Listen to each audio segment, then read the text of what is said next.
அர்ஜுன் தட்டி பறிச்ச action king title captain கூப்பிட்டு கொடுத்த வாய்ப்பு. தமிழ் சினிமாவில நடிகர், இயக்குனர், தயாரிப்பாளர் அப்படின்னு பன்முகம் கொண்டவர் அருண் பாண்டியன். 1985வது வருஷம் விசுவோட சிதம்பர ரகசியம் படத்தின் மூலமா தமிழ் சினிமாவுக்கு அறிமுகமானாரு. 80s அப்புறம் 90s காலகட்டத்துல 6 அடி உயரத்தோட அதிகமான பெண் ரசிகைகளை கவர்ந்து இழுத்தவர் அருண். காதல், காமெடி அப்படின்னு மசாலா படங்களை விட ஆக்ஷன் படங்கள் மூலமாவே தன்னை நிலைநிறுத்திக்கிட்ட அருண் பாண்டியனுக்கு கேப்டன் விஜயகாந்தோட அறிமுகம் அவரோட சினிமா கெரியர்ல ஒரு நல்ல மாற்றத்தை கொடுத்தது.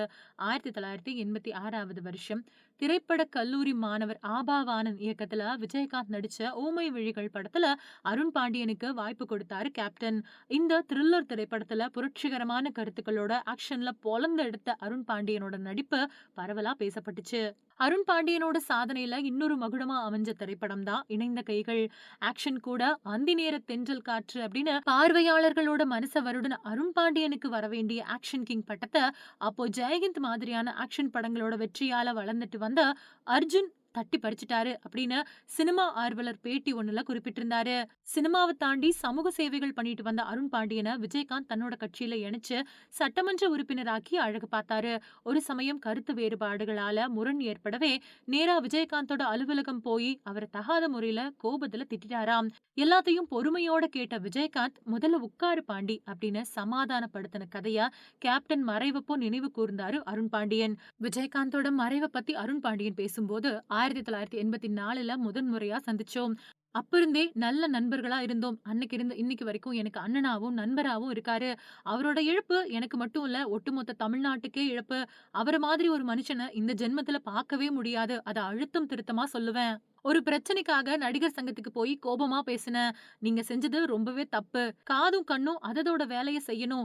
உங்களோட காது கண்ணோட வேலைய செய்யுது அப்படின்னு கோபமா சொன்னேன். அப்படி சொன்னதுக்கு இயல்பா அவரு கோபப்பட்டிருக்கணும். ஆனா அவரு முதல்ல உட்காரு பாண்டி, உட்கார்ந்து சொல்லு அப்படின்னு சொன்னாரு. இப்படிப்பட்ட பக்குவம் எந்த ஒரு தலைவருக்குமே இருக்காது. ஒரு தலைவர் மேல நாம கோபப்பட்டா அதுக்கு எதிர்ப்பை தான் காட்டுவாங்க. ஆனா இவரு பாசத்தை காட்டுனாரு. சின்ன சின்ன விஷயத்துக்கும் அவர் பாசத்தை காட்டுவாரு. இப்படிப்பட்ட விஷயத்த வேற ஒருத்தரால யோசிக்க கூட முடியாது. என்னன்னைக்குமே அவர் எங்க மனசுல இருக்காரு அப்படின்னு கலங்கினபடியே பேசினாரு. அது மட்டும் இல்லாம தேவன் படம் இயக்கும் போது அவர்கிட்ட கதை சொல்றதுக்காக போனேன். அவர்கிட்ட நான் கதை சொல்லட்டுமா சார் அப்படின்னு கேட்டதுக்கு, அதெல்லாம் வேணாம்ப்பா, நான் கண்டிப்பா பண்றேன் அப்படின்னு சொன்னாரு. விஜயகாந்த் கிட்ட கத்துக்க வேண்டிய ஒரே விஷயம் நேர்மைதான். நிறைய பேரை பணம் தொந்தரவு பண்ணும். நிறைய பேருக்கு பணம் குணத்தை மாத்தும், பதவி குணத்தை மாத்தும், புகழ் குணத்தை மாத்தும். இது அவங்களோட சூழல். ஆனா விஜயகாந்த் மாதிரி ஒரு நல்ல மனுஷரை சினிமாவில பார்த்ததே கிடையாது. இனிமே பார்க்க போறதும் கிடையாது. அத நான் உறுதியா சொல்லுவேன். கட்சியில இருந்து வெளியே வரும்போது அவர்கிட்ட காரணம் சொல்லிட்டு வெளியே வந்த ஒரே ஆள் நான் தான். என்ன அவரு எவ்ளோ அன்பா கூப்பிடுவாரு. நாங்க எவ்ளோ அன்பா பழகுனோம். அதெல்லாம் காலத்தோட கட்டாயம். அத அப்படியே விட்டுருங்க.